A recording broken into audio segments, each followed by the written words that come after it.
കേരനിരകളാടും ഒരു ഹരിത ചാരുതീരം, പുഴയോരം കളമേളം കവിത പാടും തീരം, കായലലകൾ പുൽകും കണുവലിയുമീറൻ കാറ്റിൽ ഇളയാറിൻ നിലയാടും കുളിരുലാവും നാട്, നിറപൊലിയേകാമെന്നരിയ നേരിന പുതുവിള നേരുന്നോരിനിയ നാടിടാ പാടാ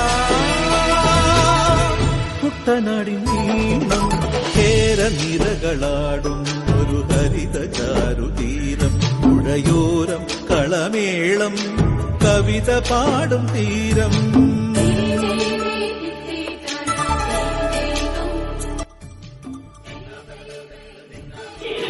പണിക്ക് പോയില്ലേ? ഇല്ല, ഇന്നെനിക്ക് പണിയില്ല.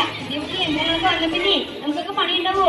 നീ അറിഞ്ഞ നമ്മുടെ ചാനീറ്റേച്ചിയുടെ ഭർത്താവേ പാൽപ്പരിപ്പോ അടയ്ക്കാൻ കഴിയാതെ അച്ഛക്ക് വന്ന ആശുപത്രിയിലാണത്രേ. അതിപ്പുണ്ടായി ഞാൻ അറിഞ്ഞില്ലല്ലോ. എനിക്കുണ്ടല്ലോ 2 മാസത്തെ വായ്പ അടയ്ക്കാൻ. ഇതാ കാട്ടുക. നീ പേടിക്കണ്ട, നല്ല മഴയുണ്ടെങ്കിലേ നല്ല വെള്ളം കിട്ടും. അതിനതാണ് വെള്ളം കൂട്ടിയിട്ടല്ലേ വെള്ളപ്പൊക്കോ മണ്വൽസലോ ഒക്കെ ഉണ്ടായത്. എത്രങ്ങാനും നേരാ പോയി അറിയോ ഇതൊക്കെ? അത് ശരിയാ കുട്ടിയെ, നാട് മുടിഞ്ഞേട്ടാ. ആ കണ്ടങ്ങളൊക്കെ കീടനാശിനി വലിച്ചെന്നിട്ട് മണ്ണിന്റെ ഫലമൊത്ത് മുഴുവനും പോയി. നഗരം വരികയാണ്, നഗരം ഉള്ള മരങ്ങളൊക്കെ വെട്ടി നശിപ്പിച്ചു. കഴിഞ്ഞ ഉടൽപ്പെട്ടല്ലേ എന്റെ ചേച്ചിയുടെ മരുവനും കുടുംബവും എല്ലാം പോയി. മകൾ എവിടെയായിരുന്നു? ശരി, എന്താ ചെയ്യാ, പാവം വിധവയായില്ലേ. അത് ശരിയാ. ഈ ചെളിയിലും പാടത്തൊക്കെ നമ്മുടെ കഷ്ടപ്പാട് വേറെ ആരെങ്കിലും അറിയണ്ട ചേച്ചി?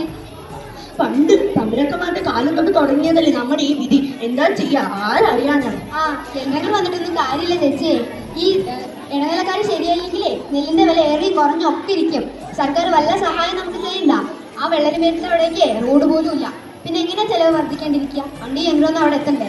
ആ ശരിയാ കുട്ടിയെ, യന്ത്രങ്ങളൊന്നും ഇല്ലെങ്കിലേ നമ്മുടെ ജീവിതം നല്ല ബുദ്ധിമുട്ടാണ്. ആ അതെന്താ അവിടെ ഒരു പാട്ട് കേൾക്കണേ? കളം വരയ്ക്കാൻ പെണ്ണുങ്ങൾ ഇറങ്ങിയിട്ടുണ്ട്, അവര് പാടുന്നതാ.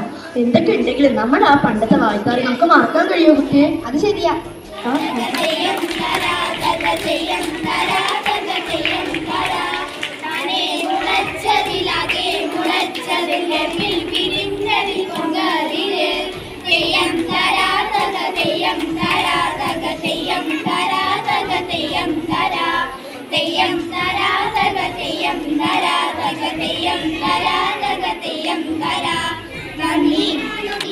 ോ താണിനോ കുഞ്ചകണ്ഠം നേരുന്നു പെണ്ണെ വഞ്ചി വന്ന